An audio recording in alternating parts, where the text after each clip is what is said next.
কি করে নে তেল তেল লাগবে তেল নেও গা তো বন্ধ করছো না আমাদের দোকান খোলা সবাই যাবো সারাদিন থাকবো না বলতে দাম না খোলা আমি তো বন্ধ করে আসলাম ঠিক আছে ওকে গাড়ি লেগে দাঁড়িয়ে চুল খালি গাড়ি লাগে কে পাঁচ না দুটা আছে এরা হাঁটো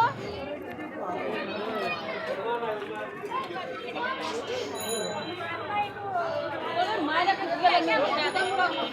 আর পানি হরা দিব